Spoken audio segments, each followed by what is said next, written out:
का इशारा करता रहा। राइस्टार के पास चुप रहने के अलावा कोई और रास्ता नहीं था। उस रात उसे सिर्फ अपनी धड़कनों की आवाज आ रही थी। अगली सुबह होते ही राइस्टार का सब्र जवाब दे गया। वो उस आदमी पर गुस्से से चिल्लाया, देखो भाई, तुम जो कोई भी हो, मुझे साफ साफ बताओ, तुम मुझे 7 बजे के बाद बोलने क्यों नहीं दे रहे थे, ना कोई आवाज करने दे रहे थे। आखिर इस गांव में ऐसा क्या खौफ है, बताओ जल्दी। तुम्हारे कहने पर मैंने बिना आवाज करे रात तो बिता ली, अब और चुप रहने की क्षमता नहीं है मुझ में। उस आदमी ने एक लंबी ठंडी सांस ली और बोला, अरे तुम्हें क्या बताऊं भाई, हमारी जिंदगी 7 बजे के बाद किसी नरक से कम नहीं रह जाती है। जो कोई भी थोड़ी सी भी आवाज करता है, उसके बदन के 4 टुकड़े हो जाते हैं, मानो किसी ने उसे हवा में ही चीर दिया हो। हर शाम 7 बजे किसी न किसी की मौत होना तय है। इसलिए तो मैं तुम्हें बार बार कह रहा था कि आवाज मत करो, वरना तुम भी बाकियों की तरह अपनी जान से हाथ धो बैठते। उल्टा मुझे शुक्रिया बोलने के बजाय ताने मार रहे हो। इस आदमी की बात सुनकर राइस्टार के रोंगटे खड़े हो गए। उसको एहसास हुआ कि वह कैसे बच पाया था, पर वो डरने वालों में से नहीं था। उसके दिल में एक आग जल उठी कि आखिर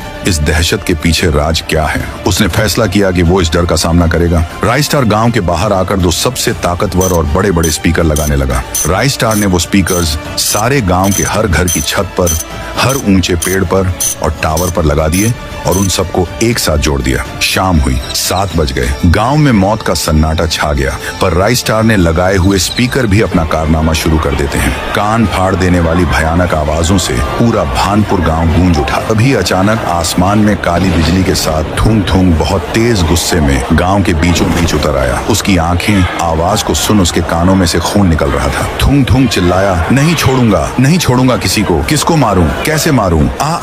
बंद करो ये आवाज, मेरे कान फट जाएंगे, मैं पूरे गांव को ही उजाड़ कर रख दूंगा। वो दर्द से तड़प रहा था। तभी राइस्टार हिम्मत करके उसके सामने आता है। थूंग थूंग उसे कांपती आवाज में कहता है, ये खरगोश के तू कोई भी हो, जल्दी से आवाज बंद करवा, वरना तुझे कच्चा चबा दूंगा। फिर राइस्टार बोला, अच्छा तो तू ही है वो जो 7 बजे के बाद आवाज करने पर मासूमों की जान ले लेता है। बता, ऐसा क्यों करता है? क्या दुश्मनी है तेरी इन लोगों से? थूंग थूंग चीख कर बोला, ए चला जा यहाँ से, पहले ही मेरा दिमाग खराब हो रहा है इस शोर से। मैं तुझे क्यों बताऊं, दफा हो जा। तुझे बता के मैं क्या करूंगा, तू क्या ही कर लेगा। बस मेरी पावर काम करने लगे, एक एक को चुन चुन के मारूंगा। राइस्टार स्पीकर का रिमोट हाथ में पकड़े हुए कहता है, अगर तूने सच नहीं बताया तो जिसमें से ये आवाज आ रही है उस स्पीकर की आवाज और बढ़ा दूंगा, इतनी बढ़ा दूंगा कि तेरे वजूद के ही चिथड़े उड़ जाएंगे। बहुत बोल रहा था ना कि क्या कर लेगा, देख मैं ये कर लूंगा, चल अब जल्दी मुंह खोल। थूंग थूंग दर्द से कांप गया। नहीं नहीं, मुझे माफ कर दो, स्पीकर की आवाज मत बढ़ाना। मैं सब बताता हूँ कि मैं आवाज करने पर लोगों की जान क्यों लेता हूँ। थूंग थूंग जमीन पर घुटनों के बल बैठ गया। दरअसल मेरा नाम थूंग थूंग है, मैं इस गांव का नहीं था। मैं यहाँ JEE का एग्जाम देने के लिए